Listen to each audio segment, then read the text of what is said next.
The government can use fiscal policy to try to impact the economy. So, fiscal policy is the federal government using taxation and spending to impact the economy. So, they have three main ways that they can do that. One is taxation, transfer payments, and then government purchases.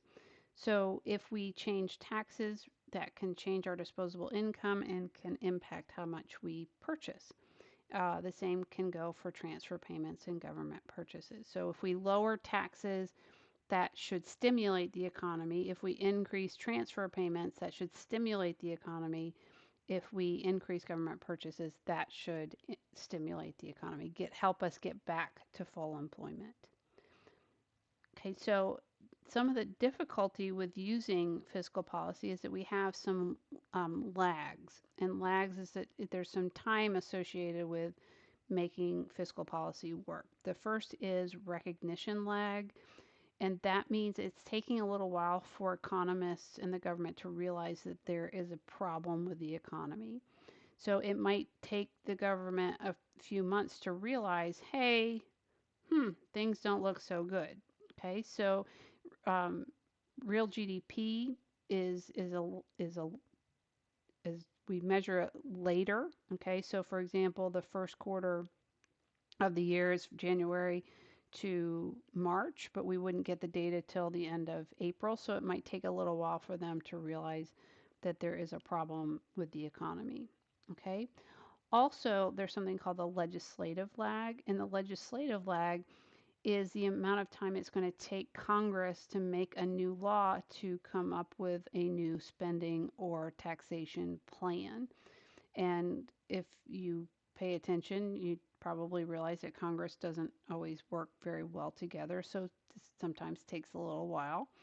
So the legislative lag is the time it takes the government to actually come up with the law and pass the law.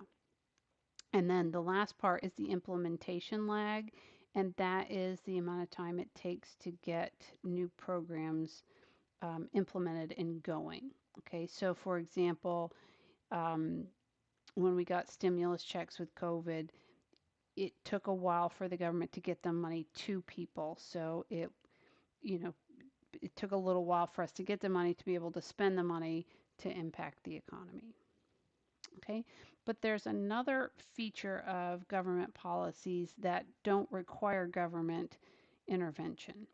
Okay, so these are called automatic stabilizers, and they're based on the status of the economy, and they do not require the government to enact a new law. Okay, so there's a couple parts to this. One is transfer payments. Okay, so there's transfer payments already designed in the system that are going to kick in based on the status of the economy. So if we're in a recession, there's going to be more people unemployed, and there's unemployment benefit programs already set up in the economy. So they're going to automatically um, pay people these benefits. Not everybody's going to qualify, but they're automatically going to be payments made to those that qualify without the government having to make any law changes. Okay, same with welfare. More people are going to qualify for welfare. So people aren't going to go completely without income in economic downturns.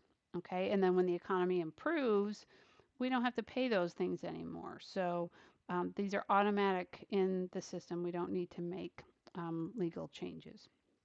And then the other is taxation. So let's imagine a system where everybody just has to pay $10,000 a year in taxes. And then we go in a recession and I still have to pay those payments, but I don't have any income. Well, that would be a horrible system, but our system is not like that. So you pay income tax based on your income. So if you don't have any income or you have less income, you're going to pay less taxes. So the government doesn't have to make a new law that says, hey, you're unemployed, you don't have to pay taxes. That's just the way our taxation system is set up. So those are automatically in our system to help stabilize the economy.